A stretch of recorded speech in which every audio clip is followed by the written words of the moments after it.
All right. Welcome everyone. Thanks for clicking on the video. I'm Shafe. This is Schaefer TV. We got a great little video for you today. We got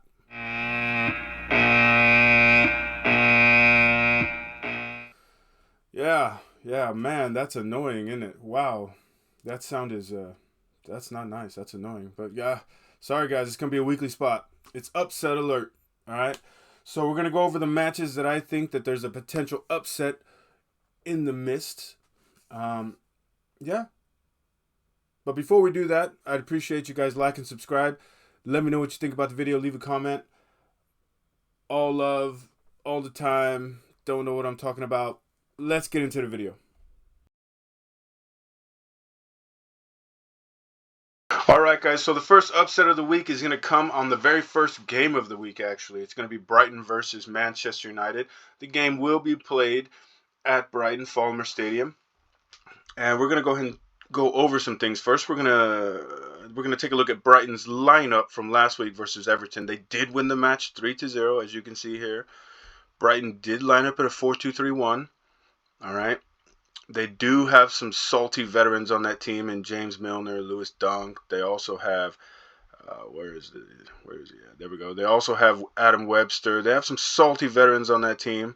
Jason Steele is a 30-plus-year-old veteran. Danny Welbeck. So it's not as young as people think they are. They do bring in young subs, but it's not as young as I think the youngest starter here was Minte. I think he's 20 years old. But we're going to go ahead and move on to the summary of the game.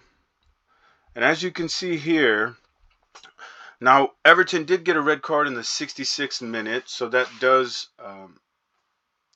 offer us some information as to why Brighton had 63% of the ball. But with that being said, Everton is not a very good team. They're not going to be a very good team this year. They lost their best player in Onana. They're cannon fodder at this point. I wouldn't doubt them being relegated this season.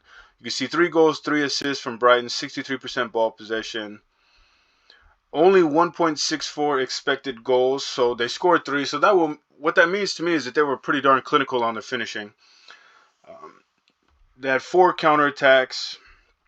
You can see their passing. They passed it around the park, 572. So Brighton had a decent game, but let's not kid ourselves. Everton are they're Everton. All right, they're cannon fodder. This year, I would expect a relegation battle. I think they're going to probably come in somewhere around 18th or 19th this season. So moving on, we're going to go to Manchester United and Fulham last week's match. And you can see here the lineup. Manchester United lined up in a 4-2-3-1. They had Bruno Fernandes playing that false 9 with Mason Mount playing the attacking midfield position. Now, I do not like the way that this was set up at all. I do think it's fine if you want to have Mason Mount at attacking midfield. He's more of a traditional attacking midfielder. But when you have Bruno in there, he's not a traditional striker, obviously. He's playing a false 9.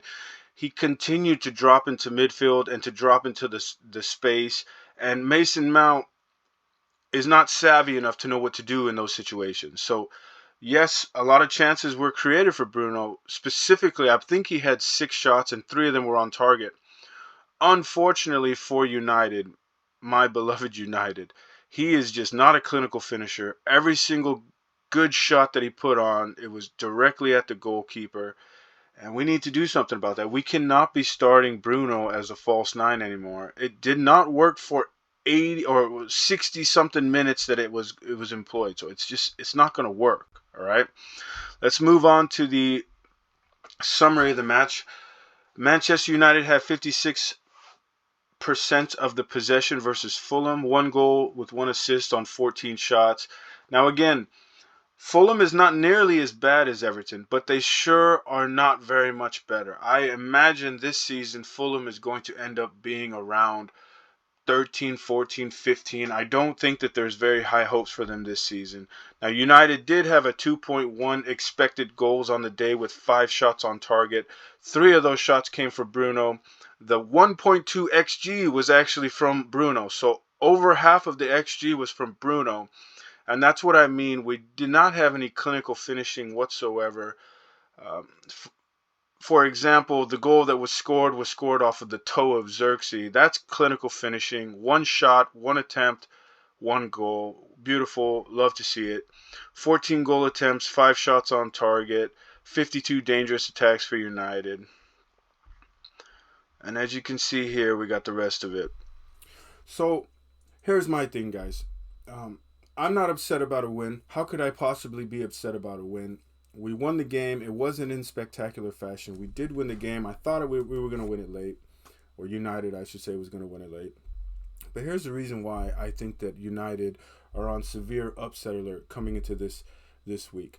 So in the last 5 Premier League games against United, Brighton has actually won 4 of them, and the only one that they lost was last season's last game of the season. Actually, on the final day, Manchester United won 2-0. Um, Good for Manchester United. I love it. I love to see it. But Brighton, they weren't playing for anything on that last day. United have actually lost 43% of their Premier League meetings with Brighton. Okay, they've lost 6 of the 14.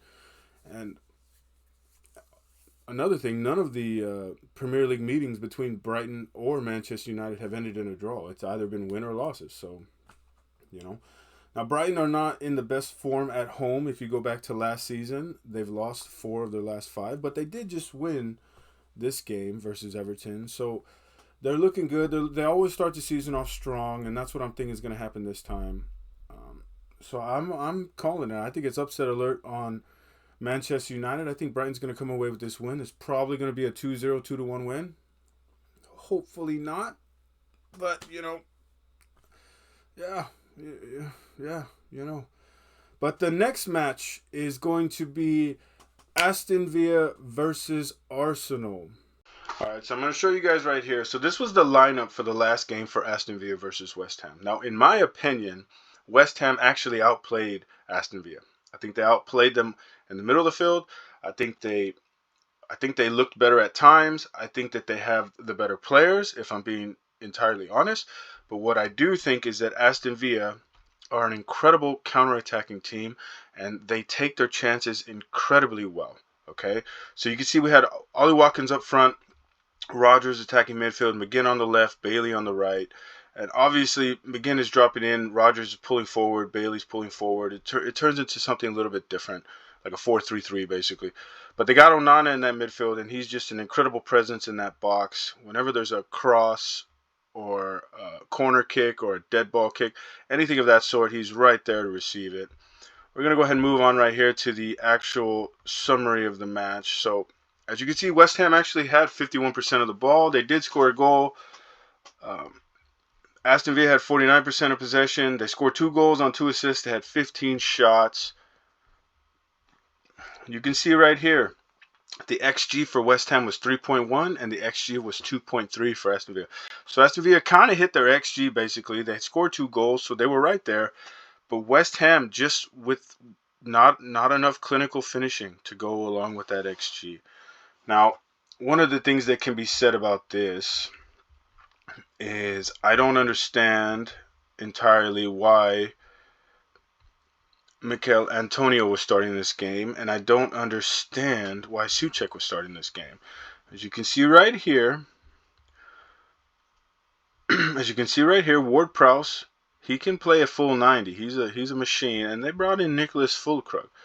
I don't understand why Nicholas Füllkrug was not starting this game. He is exactly what West Ham needs, and I don't know why Souček is starting the game because I would much rather have in there Ward-Prowse.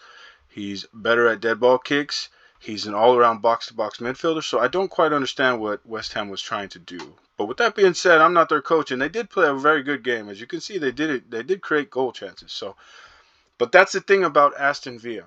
Aston Villa, somehow, some way, they find ways to win the game. Okay, their counterattack is just absolutely explosive. Uh, Even without Musa Diaby, they still were just absolutely explosive last game. And now I'm going to go ahead and move on to Arsenal and Wolverhampton match. And as you can see, the 4-3-3 employed by Arsenal here, nothing too odd going on. I think everybody can see that that's pretty normal. The only thing I think that might change in the next match is I think that Calafiori might start at that left back position. But with that being said, we'll go to the summary here. Arsenal 53%, 2 goals, 2 assists, 17 shots. And Wolverhampton's are not a good. They're not a very good team. But here's the thing that really kind of blew me away a little bit. Arsenal only generated zero point 0.9 xg, and Wolverhampton Wolves generated 0.7 xg. So 6 shots on target, 6 shots off target, 17 goal attempts. Arsenal did not put their foot on the throat of Wolverhampton at all. So they were like neutral this whole game. Now, Arsenal are playing that Arteta style of football, that possession style of football, win the ball high up the field, score goals quick on the counter, possess the ball, center backs incredibly high up the pitch. They're playing that style of play now. They're basically the new Man City. But Aston Villa have the perfect recipe to win this game. They have that counterattack. They have the speed. They really do. They have it. And they have the midfielders to go out there and compete with Arsenal's midfielders. Ollie Watkins, Kai Havertz, that's pretty much a wash at this point. I think both of them are pretty close to the same type of player. The midfield is almost equal. The defense is almost equal at this point. So this game is being played in Aston Villa. I do believe they have a good chance to win. I think that Aston Villa is going to come away with this game with 3 goals. I think that they're going to win this game 3-1 versus Arsenal. I think this is going to be one of the biggest upsets, not just in week 2, but probably in the first half of this season. I think that Aston Villa is going to come away with this win. I think they're going to assert themselves as a dominant team in this league, and not because of a dominant play style. It's because of a very smooth, silky transition, counterattacking play style. So yeah, that's what I think is going to happen this week. I think Brighton's going to give it to Manchester United, and I think Aston Villa is going to give it to Arsenal. I think the table is going to look pretty interesting come the end of this week. But yeah, I appreciate you guys clicking on the video. Thank you so much for watching. Those are my 2 upset alerts of the week. Make sure to tune into the next video. I appreciate it. I'm Shafe. This is Shafer TV. You guys have a good one. I'll see you guys on the next one.